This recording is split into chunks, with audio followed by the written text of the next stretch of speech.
history of spaceflight, only 4 entities have launched a space capsule into orbit and successfully brought it back to the Earth. The United States, Russia, China, and Elon Musk. How do you describe yourself? I usually describe myself as an engineer. That's basically what I've been doing since I was a kid. I'm interested in things that change the world or that affect the future in wondrous new technology, where you see it and you're like, wow, how did that even happen? How's that possible? I taught myself how to program computers when I was a kid, and bought my first computer when I was 10 and sold my first commercial program when I was 12. When I was a kid, I was wondering kind of what's the meaning of life? Like, why are we here? What's it all about?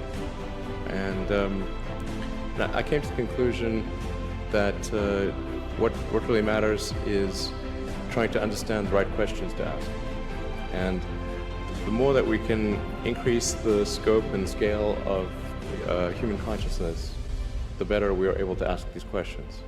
I think we're at the dawn of a new era, and I think it's going to be very exciting.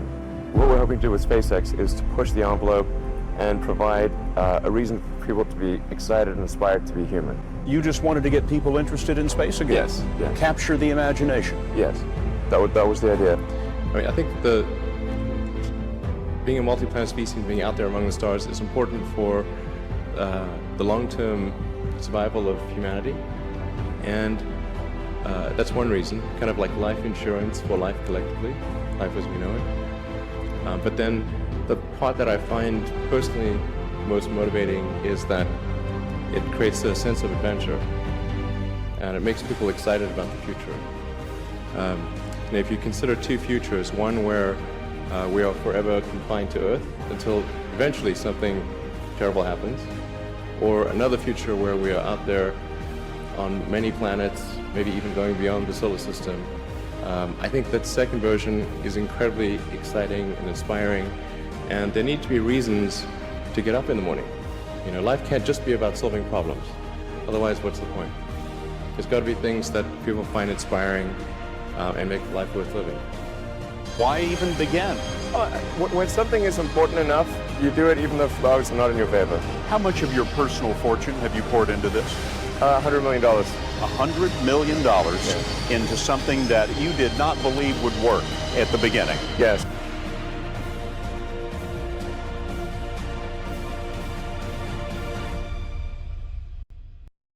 How did you figure you were going to start a car company and be successful at it? Well, I didn't really think Tesla would be successful. I thought we would most likely fail. But I thought that we at least could address the false perception that people had that an electric car had to be ugly and slow and boring like a golf cart. But you say you didn't expect the company to be successful, then why try? If something's important enough, you should try, even if the probable outcome is failure. Why does Tesla exist? Why are we making electric cars? Why does it matter? It's because it's very important to accelerate the transition to sustainable transport. I mean, this is really important for the future of the world. We have record high CO2 levels. We recently passed over 403 parts per million of CO2 in the atmosphere. And what that CO2 increase results in is a steadily increasing temperature. So we've already increased by 2 degrees. In fact, that doesn't tell the whole story because the extremes of temperature increased by as much as 20 degrees. And that line is going to keep going for some time into the future. It's really important. It makes a difference if we accelerate the transition to sustainable transport. And beyond global warming, there's just the fact that combustion cars emit toxic gases. And according to an MIT study, there are 53,000 deaths per year in the US alone from auto emissions. So it stands to reason that if a vehicle is spewing toxic gas, that's obviously bad for your health. I think I feel fear quite strongly. But if what we're doing is, what I'm doing is, I think is important enough, then I just override the fear. So, but it's not as though I feel like more strongly than I would like. It's normal to feel fear. Like you'd have to do something mentally wrong if you didn't feel fear. When starting SpaceX, I thought the odds of success were less than 10%. And I just accepted that actually probably I would just lose everything. but that maybe would make some progress. If we could just move the ball forward, even if we died, maybe some other company could pick up the baton and keep moving it forward, so that would still do some good. Yeah, same with Tesla. I thought the odds of a car company succeeding were extremely low.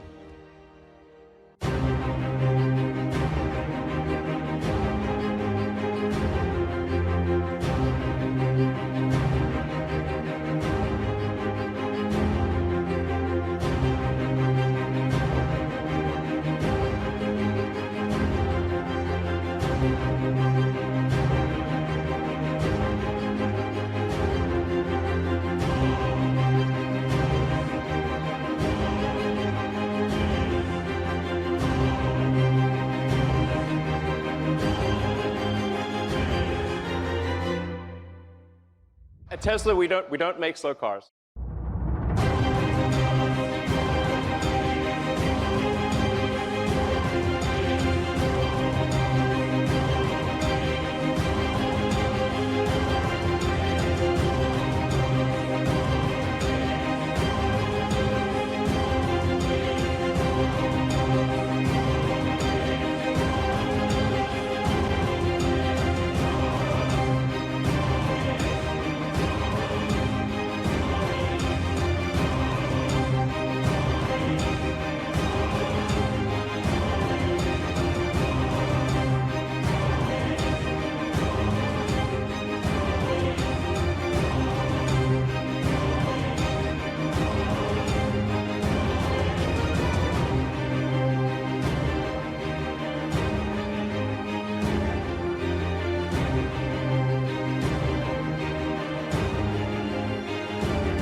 When you had that third failure in a row, did you think, I need to pack this in? Never. Why not? I don't ever give up. I mean, I'd have to be dead or completely incapacitated. This is a tricky business. Tricky. Yeah, yeah, I wish it wasn't so hard.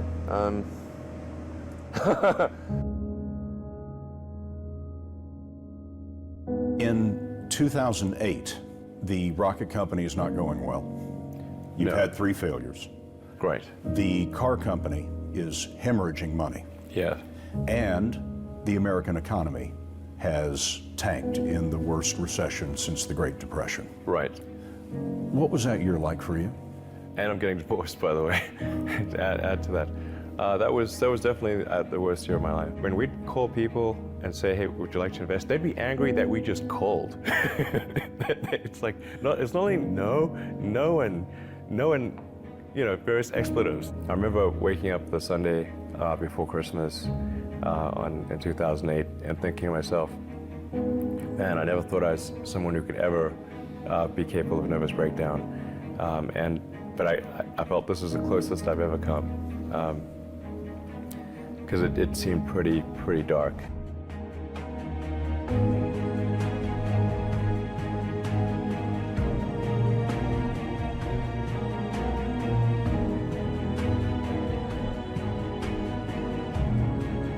NASA called and told us that we'd won a $1.5 billion contract.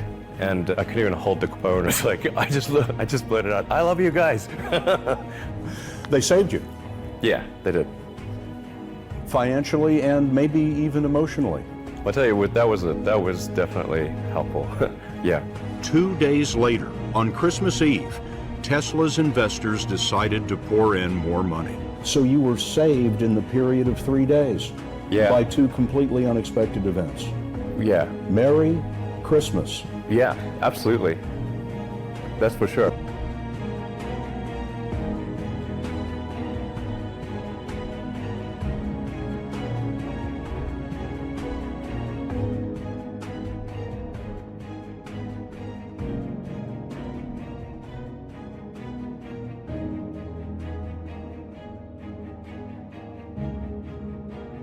I'd love to have SpaceX be the company that brings humanity to Mars, and I hope I see it while I'm still alive.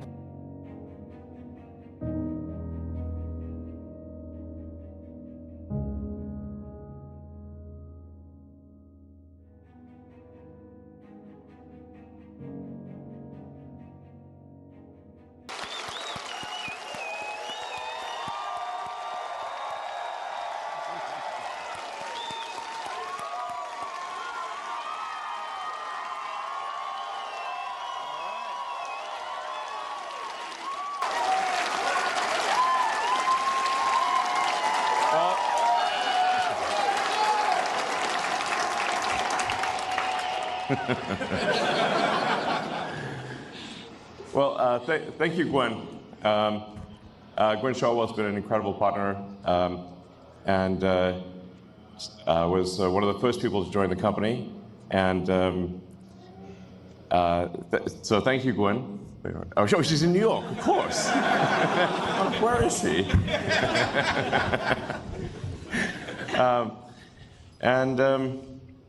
Yeah, it is certainly hard to believe that a little company that started in a warehouse in El Segundo is now going public for with the largest IPO that ever. And let me tell you, if people had told me this was going to happen, I was like, man, you must be smoking some really good crack, because I think this company's going to fail. I mean, I gave SpaceX less than a 10% chance of succeeding at all, to be clear. In fact, I told people this. I said, look, we're probably going to fail, but we should give it a try, because if we don't, if there's not a new company that enters space, we will never be a truly spacefaring civilization. While the other aerospace companies, they build good rockets and everything, they were simply not pursuing the technology that's necessary to make life multiplanetary, to make Star Trek, to make the exciting science fiction futures that we've read about real. And that's what SpaceX is all about, is to take the fiction out of science fiction and create an exciting, inspiring future for everyone. We want to be able to take anyone who wants to go to the moon, anyone who wants to go to Mars, or anyone in the solar system, and maybe beyond the solar system at some point. We want to be able to take you there. Not just a few astronauts. I mean you, literally you.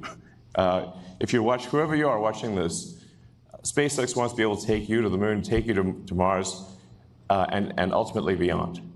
And I'm confident at this point that with the incredible team that we have here at SpaceX, that we will do that for you. I always think about this, that there are always problems on Earth. There are always problems on Earth. There are always things that we wish to be better, that we want to solve here on Earth, and we should solve them. But there also have to be things that get you excited about the future, that make you glad to wake up in the morning, because you can't wait to see what happens next. And that's the future that SpaceX wants to bring to you.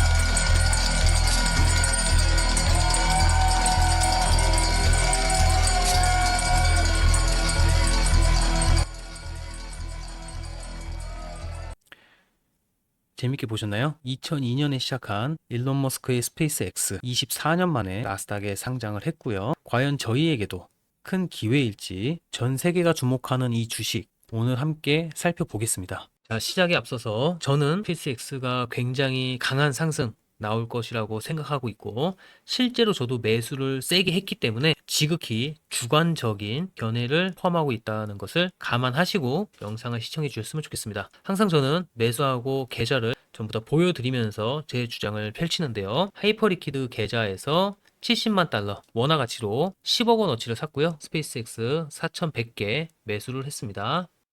자, 그 다음 거래소에서는 3만 6천 주를 매수했고요. 원화 가치로는 90억이 좀 넘는 금액입니다.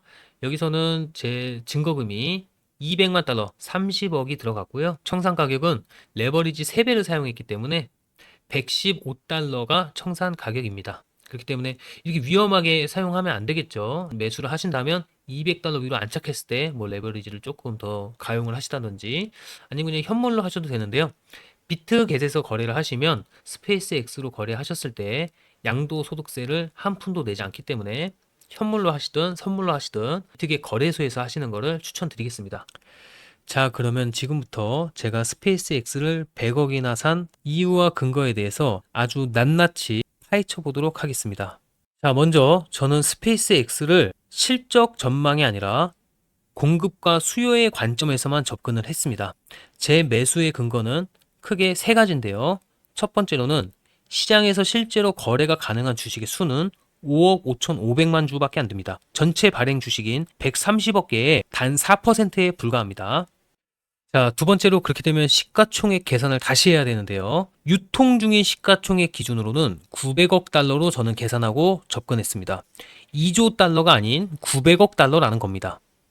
자, 그렇게 되면 세 번째로는 이번 달 말부터 다음 달 초까지 들어오게 될 기계적인 수요, 즉 가격을 따지지 않고 시장가로 매수할 수밖에 없는 수요 자금이 200억 달러에서 300억 달러가 되니까 유통 중인 시가총액의 30%에 달하는 어마어마한 비중의 금액이 가격을 상관하지 않고 시장가로 직접 매수하게 됩니다.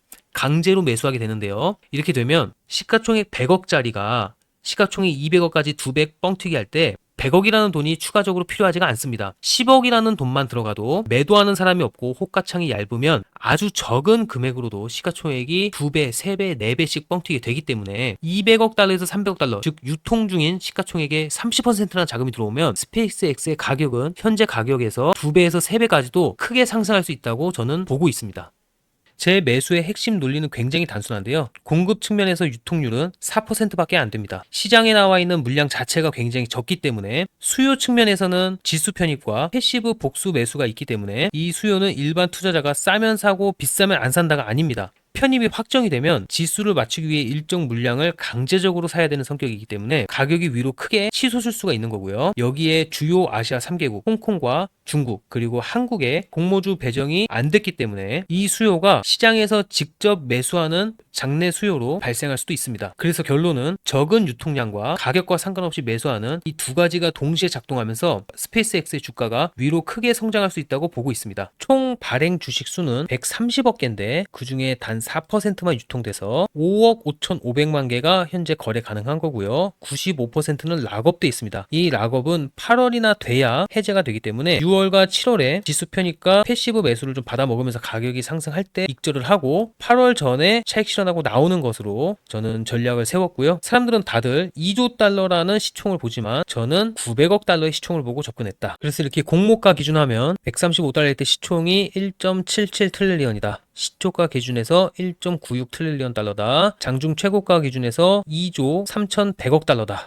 종가 기준에서 2조 1,100억 달러다. 이렇게들 시총을 계산하는데 저는 750억 달러다. 현재 시총 900억 달러다. 이렇게 바라보고 스페이스X를 접근한 겁니다. 스페이스X의 가장 중요한 구조는 유통 물량이라는 점을 반드시 알고 거래를 해야 되는데요. 회사 전체의 가치는 2조 달러지만 실제 시장에서 거래 가능한 주식은 5억 5,500만 주, 즉 900억 달러밖에 안 되니까 전체 발행 주식 수의 4% 수준입니다. 반대로 125억 2,100만 주는, 즉 95.75%는 락업으로 잠긴 상태인데요. 이 말은 주가가 회사 전체 가치로만 움직이는 것이 아니라 단기적으로는 매우 제한된 유통 물량 위에서 움직인다는 말입니다. 유동풀이 작으면 같은 규모의 매수 주문도 더 큰 상방 압력을 만들 수가 있습니다. 그래서 이 자료에서 가장 먼저 봐야 될 숫자는 시총 2조 달러가 아니라 유통 가능한 주식 수인 5억 5,500만 주의 900억 달러라는 시총입니다. 자, 이제 날짜 보시겠습니다. 이 자리에서 날짜가 중요한 이유는 수요와 공급이 순서대로 배치되어 있기 때문인데요. 6월 12일 상장과 동시에 유통률 4.25%가 시작됐습니다. 6월 22일 전후로 FTSE와 CRSP 관련 5거래일 채널이 열립니다.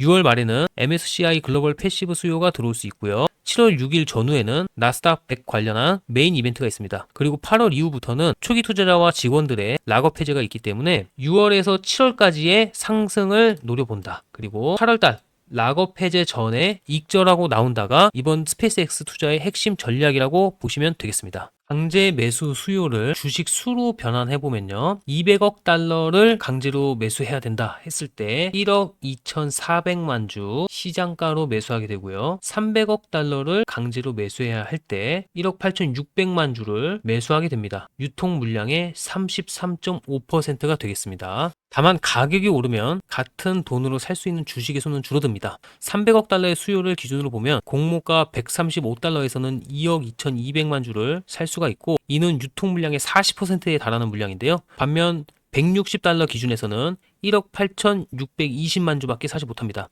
유통 물량의 40%에서 33%로 떨어지게 되는 거죠. 그리고 장중 고가 176달러를 기준에서는 1억 7천만 주, 즉 유통 물량의 30%를 살 수 있게 됩니다. 즉 가격 상승은 필요한 주식 수는 줄이지만 시총 대비 달러 수요의 압박은 여전히 큰 것을 알 수 있습니다. 다음으로는 아시아권 수요인데요.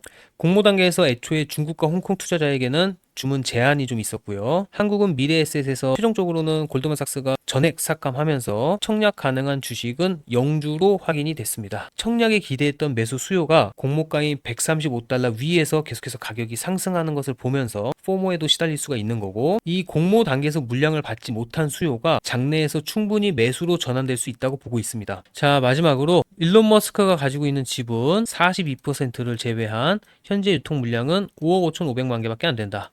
지금 요만큼 4% 유통되고 있는 거고요. 스페이스X의 초기 투자자와 스페이스X의 직원들이 가지고 있는 지분이 70억 개가 있는데요. 이것은 8월부터 순차적으로 락업 해제가 되기 때문에 이번 달 말과 7월 달 초에 집중되어 있는 강제 매수 수요에 따른 상승분을 저희는 가져가고 8월 달이 되기 전에 분할 익절함으로써 큰 수익을 얻어갈 수 있을 거라고 예상을 하고 있습니다. 유통 물량 대비해서 강제 매수 수요로 인한 상승은 300달러 정도를 보고 있는데요. 여기에 포모로 인한 시장의 매수세가 동반된다면 스페이스X의 주가는 500달러에서 800달러까지 올라갈 수 있을 것으로 예상하고 있습니다.